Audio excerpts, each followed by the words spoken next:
Bonjour à toutes et à tous, bienvenue au Media Center de la Silver Economy Expo. Des interviews à suivre en audio, sachez-le, mais aussi en vidéo sur notre site internet et nos réseaux sociaux. Nous allons donc parler aujourd'hui de Silver Economy et j'ai le plaisir d'accueillir Véronique Cayado. Bonjour Véronique. Bonjour. Alors vous êtes chargée de recherche et développement, docteur en psychologie, donc dans quel domaine, recherche et développement? Sur le vaste sujet du vieillissement. Qui est un très vaste sujet effectivement. On dit en général qu'on ne se sent pas vieillir, qu'on ne se voit pas vieillir, c'est tant mieux d'ailleurs j'allais dire, mais est-ce qu'il y a quand même un moment où on prend connaissance que quand même c'est en train de changer?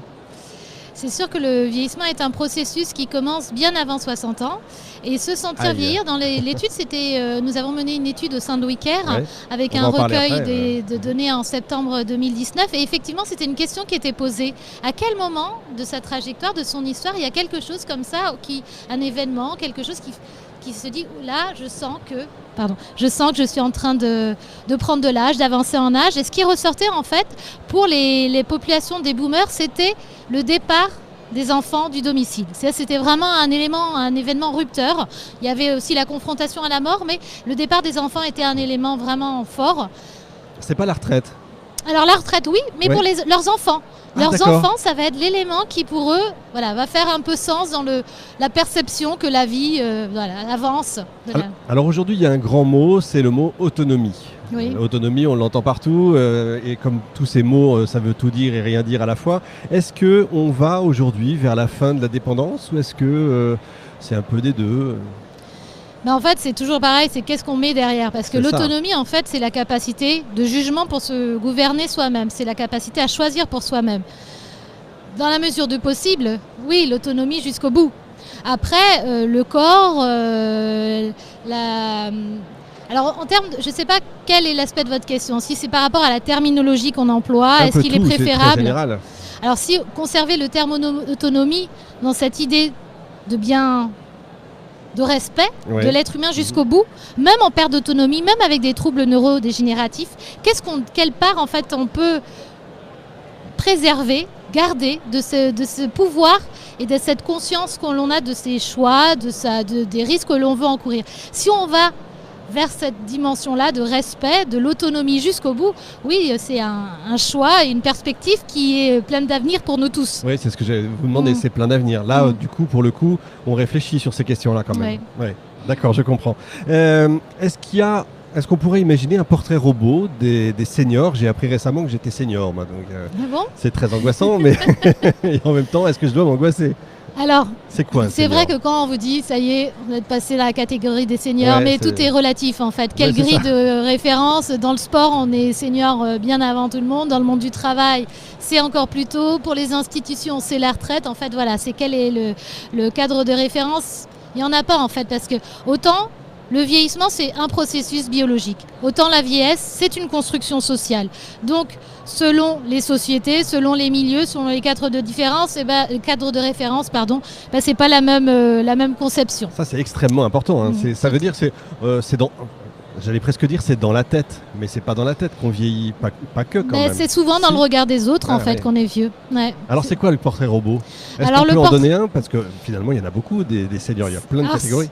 Moi, j'aime pas cette idée d'une seule référence pour représenter des millions d'individus qui sont pluriels, qui eux-mêmes sont complexes et qui ont des contradictions. Mais on est au pays de l'étiquette, alors on met des étiquettes partout. Mais dans les premiers résultats, parce que nous n'avons pas fini d'analyser les données, donc nous sommes justement sur le portrait robot, mais notre volonté, c'est justement d'aller vers la pluralité et de voir la diversité du vieillir au sein de la population des boomers que nous avons interrogés. Et le portrait robot, c'est plutôt une personne qui est confiante et assurée. Elle est plutôt...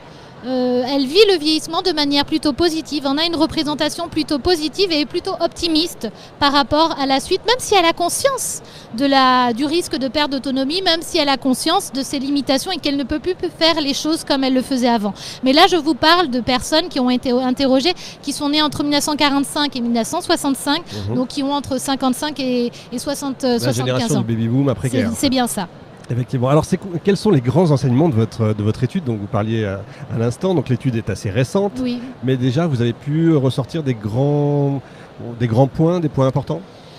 Ce qui ressort nettement, c'est ce que je vous disais, c'est pas un renversement de perspective ou de paradigme, mais c'est quand même, on voit que cette population-là, elle voit la vieillesse comme ce temps de la vie comme un moment pour profiter. C'est-à-dire que dans les représentations, c'est ce qui ressort. C'est à la fois l'afflux de liberté, et le fait d'avoir le temps de profiter de la vie. Une nouvelle vie en fait. Mais oui, et c'est quand même quelque chose de nouveau. C'est là où on nouveau, voyait le temps de la vieillesse comme quelque chose qui était plus de l'ordre du retrait, du déclin, du retrait social. Le mot retraite d'ailleurs est terrifiant.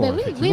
Et là en fait on voit que non, le temps les individus ont vraiment la volonté de s'emparer de ce temps, de ce surplus de vie, parce que là l'allongement de vie il se pose pour tout le monde, et ils ont envie d'en profiter pleinement pour le vivre et non pas le subir et se mettre en retrait de la société. Et c'est vrai, ce que vous dites est très vrai, parce que j'ai entendu il n'y a pas longtemps une émission sur l'INA où une dame de 70 ans téléphonait à la radio et elle disait avec une voix tremblotante j'ai 12 petits-enfants, et ça se passait dans les années 50.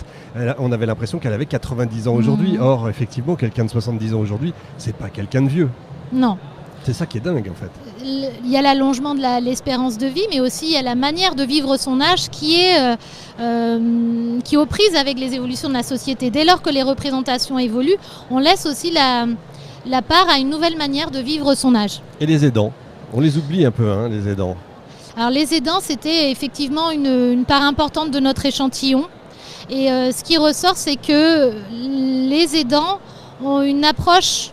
On retrouve le tiraillement entre le besoin, le choix, la conviction d'accompagner son proche, et en même temps le souhait par ailleurs de pouvoir déléguer et d'être dans la complémentarité de l'aide. On retrouve ce tiraillement, parce que vous me demandiez ce qui ressortait dans le portrait robot. Et bien les boomers, ce qui ressort vraiment, c'est le refus une de leurs principales craintes, c'est de dépendre, d'être un poids, une charge pour leur enfant. Et ils considèrent en termes de principe de vie que les enfants ne doivent pas ce n'est pas le rôle des enfants que d'accompagner leurs proches, leurs parents dépendants. D'accord. Et ils considèrent que c'est plus le rôle de professionnels. Là où les aidants, on sent que le positionnement de cette population... Alors les aidants, c'est à la fois des boomers et à la fois les enfants de baby-boomers. Et on sent que ces derniers ne tiennent pas tout à fait la même position et sont beaucoup plus tiraillés entre les deux.